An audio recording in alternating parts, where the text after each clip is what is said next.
social media content creator who has amassed a huge following, so much so that he has A-list celebrities come on his live stream, recently had the Hardy Boys on his live stream. And the only reason why I'm talking about this guy is to highlight how the Hardy Boys perfectly represent the fact that casual fans or people who know about wrestling, it represents perfectly how it's still only the 1980s and 1990s wrestling stars that the general public cares about. You know, even though I know WWE is making all of this money with all of the foreign investments and network investments, but when you think about it, they're getting those investments, they're getting those deals based off of their past successes from the 1980s and 1990s and specifically Attitude Era successes.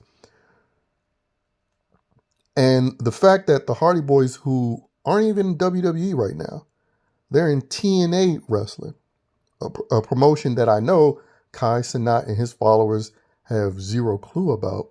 But because they are the name brand Hardy Boys that was created in one of those high periods, that being the 1990s or Attitude Era, it's the only reason why they had them on the show. Now, when you watch the clip of them on the show, they were heavily favoring towards Jeff Hardy. So, yes, they know the Hardy Boys name, but the superstar that they were clearly interested in was Jeff Hardy. But Hardy Boys as a duo and Jeff Hardy as a solo act, they do both represent a prime example of how WWE and wrestling in general, they haven't created real superstars since the 2010s, and arguably since the 2000s. Because, John Cena and Batista, Randy Orton, they were created in the pre-2010s, early 2010s time period.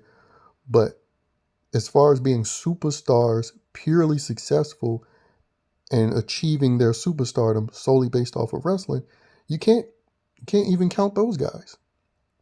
Because I feel like a lot of their significance in their names, a good chunk of it has now come from them being movie makers or being a part of the movie industry and television. But when you're talking about pure born and bred superstardom achieved solely from wrestling, the Hardy Boys and Jeff Hardy perfectly represents that.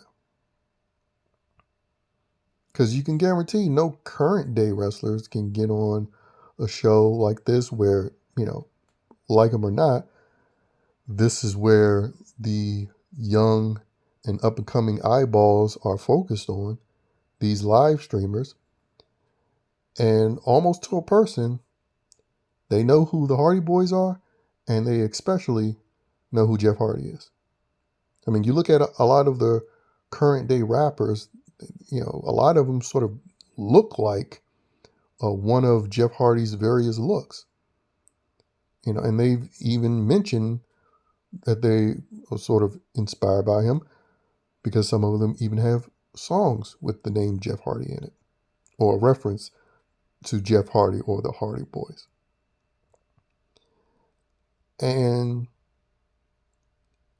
again, it just goes to show you that there hasn't been a superstar created in wrestling, period, in almost 30 years. And I have to say, before I noticed all of entertainment going to crap, the first thing I noticed was wrestling going to crap, especially after the blunder that was the invasion angle. And, it's unfortunate because I personally believe a live wrestling show is the best form of broadcast entertainment ever. Like, when it's great, it's the greatest thing you can watch. And the Attitude Era proved it. I mean, they were beating out the NFL, Monday Night Football, when they were at their height. But again, as we know, that all went to crap. But yeah, the significance of this video is just to highlight how anybody that's outside of the wrestling bubble, when they're talking about wrestling or whenever they reference wrestling or wrestlers, they're still stuck on that 80s, 90s, and specifically Attitude Era wrestler. And the Hardys were created in the 90s because, you look at not just when they debuted as jobbers, but when they won their first tag titles, it was in like that 1998, 1999 period. So that's why I count them as, 90s wrestlers and not like 2000s. So that's when they're started. So again, that means people are still stuck on stars created 30 to 40 years ago. And that's not just a thing that's showing its ugly head in wrestling, but we're seeing that across entertainment. It's the same thing now with TV stars and movie stars and even music stars.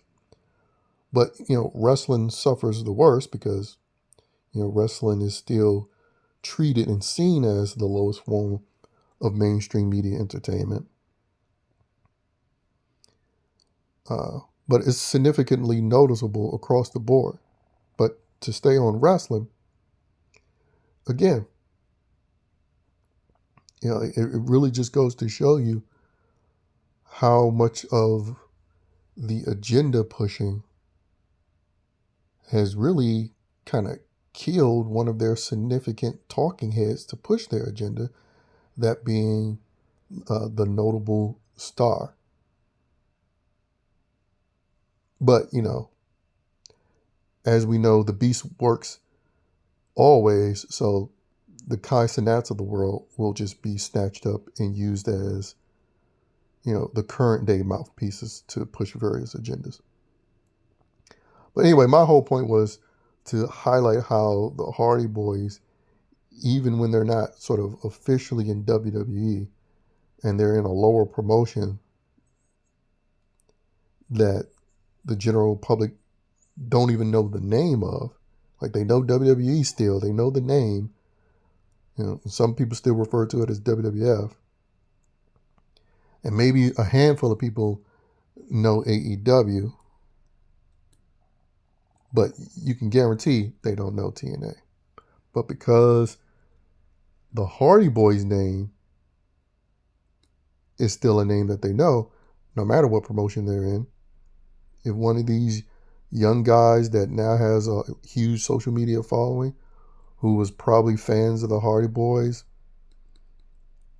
if not in that sort of earlier 2000s period, 2000 to 2003, they most definitely probably caught them in that 2006 to 2009 era, which was the Hardy Boys and the significant run for Jeff Hardy's solo career, which I do believe a large chunk of these modern day rappers and live streamers, I think that's where they most know the Hardy Boys and specifically Jeff Hardy from, that 06 to 09 era, based on their age.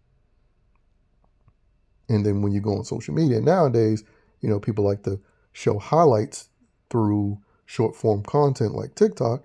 And again, Jeff Hardy and his move set plays well with that sort of short form content. So you probably have some of these streamers who know the Hardy Boys and Jeff Hardy specifically solely from the highlights, and they like what they see, and it goes back to what made those superstars truly in the 80s and 90s. They had a significant look, a significant move set, or I wouldn't say move set, a significant signature moves, taunts and gestures, and that's all people cared about. The taunts and gestures, the signature move, the significant look, and the wrestling entrance. all that stuff about, the wrestling match, the whole wrestling match, the casual fan could give two craps about. Because when people are talking about, Macho Man or Hogan or DX, they're not bringing up their matches. They're bringing up, they're either, bringing up their significant voices, like the Hogan voice, the Macho Man voice, or poses and gestures that they did. And every now and then when I check out modern day wrestling, none of these modern day guys, and especially girls, have that. I mean, the girls, and they really need to go back to being valets. Because all of the female wrestlers that people sort of praise today, a lot of their careers were initially began through being valets, like Trish Stratus and Lita. I don't think people care about them as much as wrestlers if it wasn't for their valet work at first. But yeah, I mean, and I personally think if the WWE actually cared about trying to create new superstars and get casual fans to care about their current stars, they need to feature, funny enough, acts from 30 years ago, like the Hardy Boys and specifically Jeff Hardy. In a tag team and in a solo capacity, to get these eyes that still know and care about those Attitude Era stars, like the Hardy Boys and Jeff Hardy specifically, to get those eyes onto that product to actually care.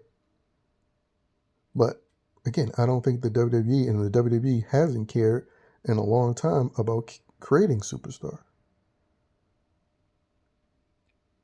I mean, it seemed like they tried with Roman Reigns, but again, no one significant to attach him to. I mean, in reality, based on popularity, especially to the casual fan, the biggest superstar the WWE could have would be a Jeff Hardy right now.